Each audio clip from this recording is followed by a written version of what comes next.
Hello everyone, I'm Wendell Jones and welcome to this edition of the program, The Platform. On this program we look at the national issues of the Bahamas and we invite you to join in. You know that the Bahamas Agriculture, Marine and Science Institute is in Andros, and we know that since the general elections of the 10th of May 2017, there is a change in government and there is a change probably in the direction of BAMSI. But on our program today, we thought that we should talk with the former president of BAMSI because he has tendered his resignation as the president of BAMSI since he was politically appointed. And we are speaking about Mr. Godfrey Eneas, who started the institute at North Andros.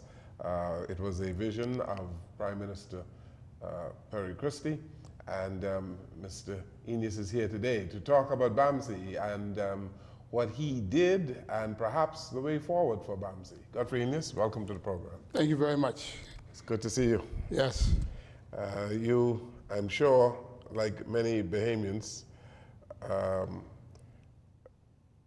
thought that the general elections of 2017 would have turned out differently, but that is water under the bridge now. We move on. Right. And I thought today we should hear from you on BAMSI, what it was created to be, and perhaps what it ought to be moving forward.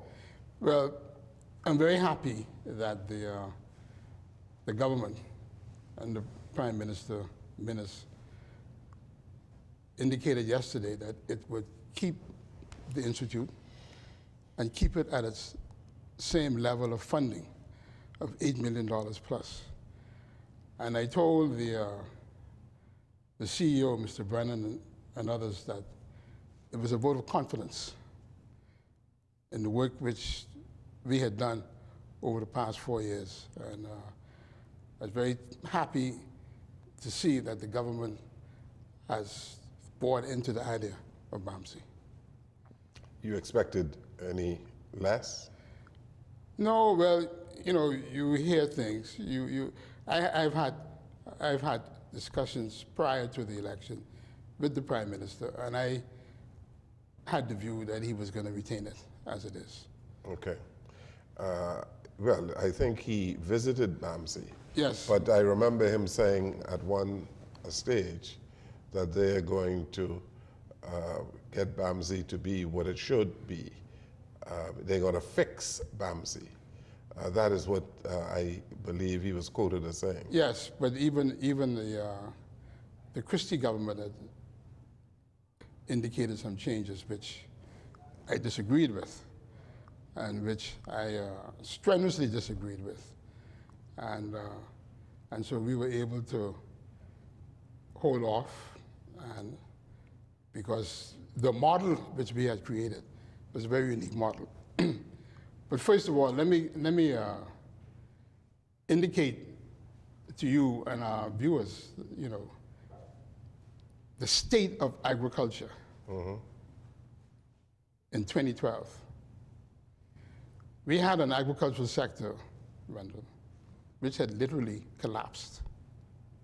Collapsed. There's virtually no food production taking place in our country.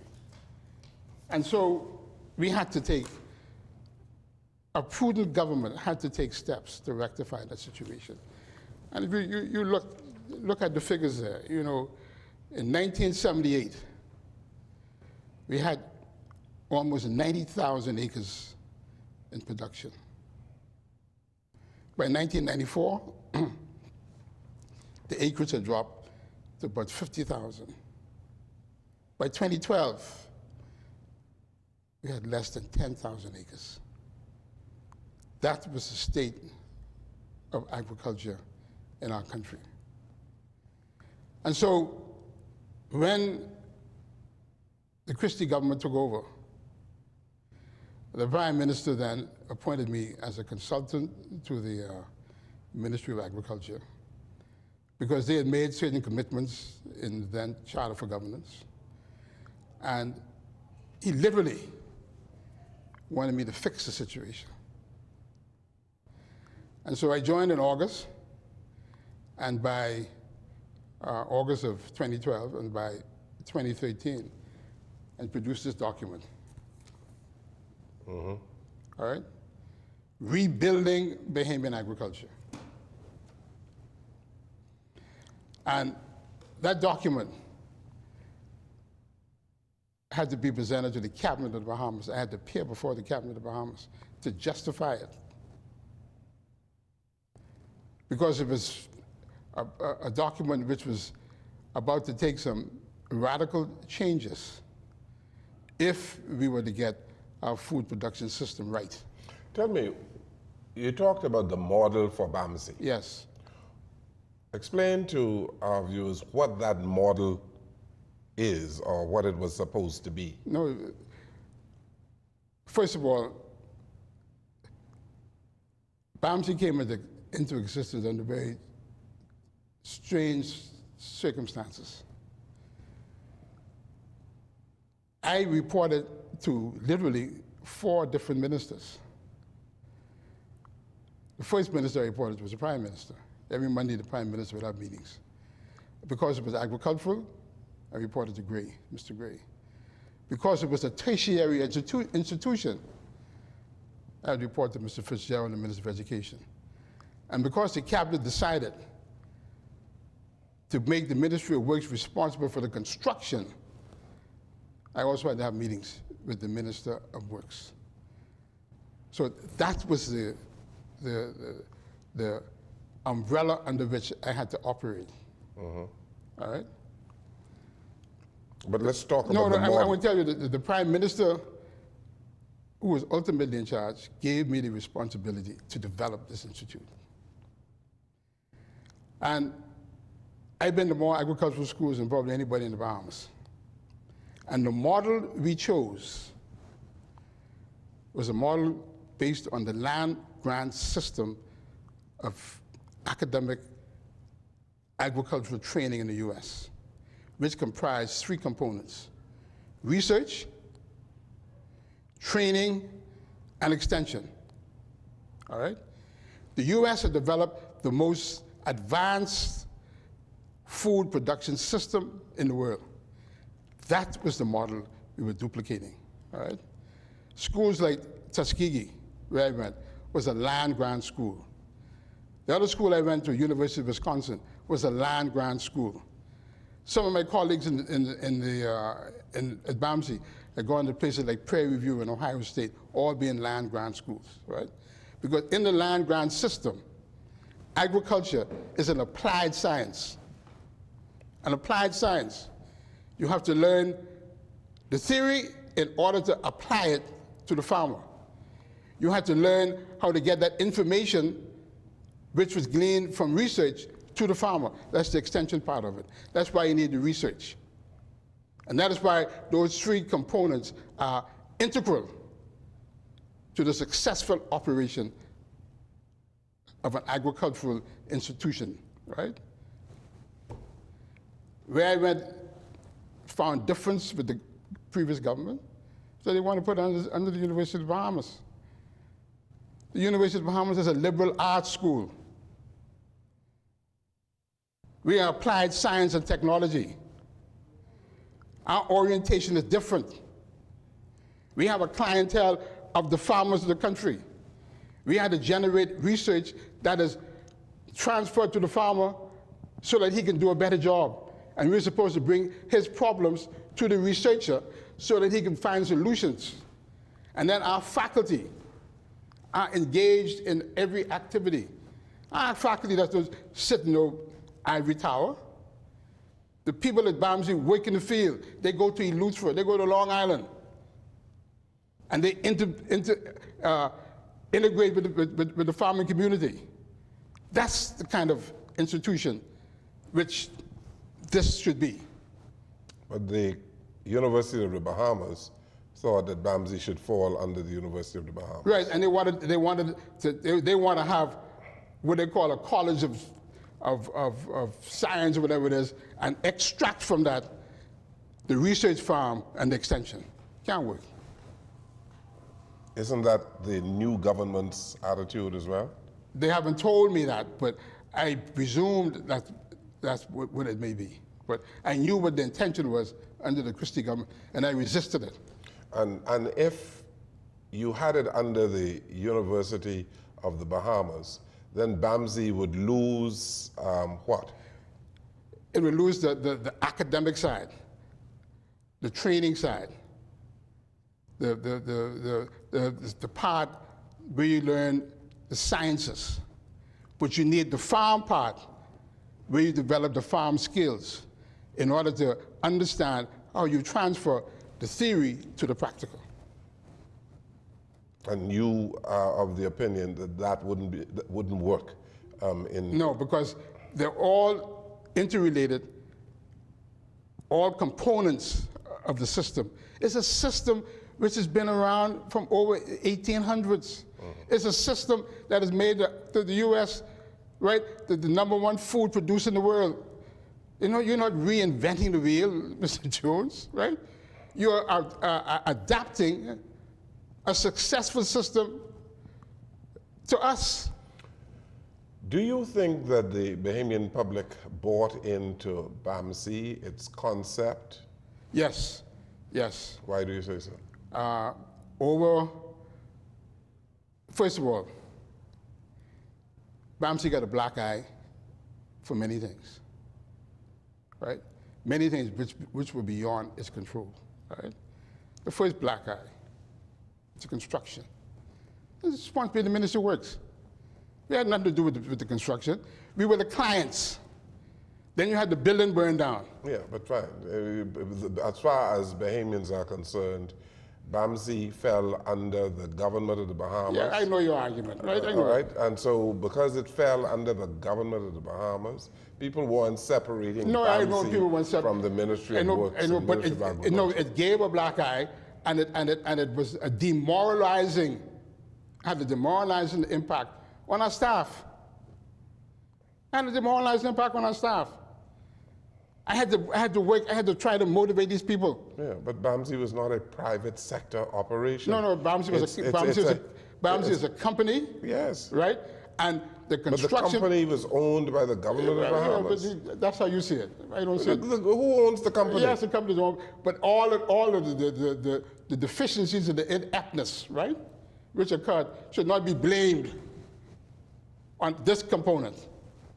Not be blamed on the administration of BAMSI, but the government had to take full responsibility for the botched job of the construction.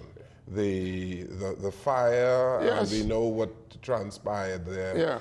Building was not insured. Yeah, and all of that. Yes, yeah. Okay. Yeah, I understand that. So that gave BAMSI a bad name. A black eye, yes. Right. But you were able, do you think, to get around that perception? Yes. Get over that? We were able to do that, right? And I must compliment Jones Communications for playing a big. See, we from day one, we were getting bad press. We're getting bad press, and so we always felt that we had to find a way to beat this bad press, and so we had to. We decided that we're gonna mount our own public relations campaign to dispel the views, the negative views which were being perpetrated on this institution based on misinformation, and as a result of that, we and I was telling Craig Knowles, today, right, that his program, the Bahamian Experience, played a pivotal role in changing the perception of the Bahamian public of BAMSI. Because I can remember when we started producing papaya and bananas, right, we had a slot on the Bahamian experience. And Mr. Leslie Mins, who was the marketing manager, would go on that program every Saturday morning, and it helped us to build a clientele. Help us build a clientele. And then we had the BAMSI story, which was produced in-house by a fellow named Bob Brown, who was an IT man, and we aired it on Channel Jones Communications. And I think when the public began to see what was happening in Andros, the public's perception changed. And we had to do that in order to buy confidence. That's what happened. Do you believe, Godfrey Enyas, that the vast majority of Bahamians want BAMSI to succeed? Yes, I tell you another story, right? The approach that we have, BAMSI has to be a part of the community. That's why it's so successful in North Andros. The people of North Andros see it as a part of them. That institute in North Andros provided hundreds of Androsians with first-time employment. First-time employment. People never had a steady job before. As a result of that, people were able to get loans, buy a car. You go to BAMSI now, everybody got a car. Yeah, but I hear you, and we raised something on one of our programs on radio about if the people in North Andros were so appreciative of BAMSI I know that's, and the impact of BAMSI on their lives, why was the PLP unsuccessful in North Andros? the PLP may have been unsuccessful in North Andros politically, right? But BAMSI economically and socially was a success. All right? Let me go further. On this community level, we've introduced, right, technologies in Eleuthera and Long Island. Do you realize there's no bananas being produced in this country? There's no bananas.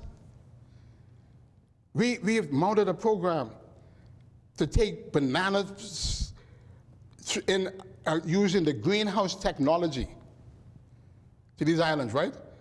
And particularly in Long Island, we have connected our program to the school. And it is having a tremendous impact in changing the perception of agriculture. It's not a big hat and a cutlass. It is science. It is applied science. And the school children in Long Island are able to engage themselves in this new technology. Okay, let's take a break here. Godfrey Enyas is here today, and we're talking about BAMSI, where it is and where it ought to be going. We'll come right back.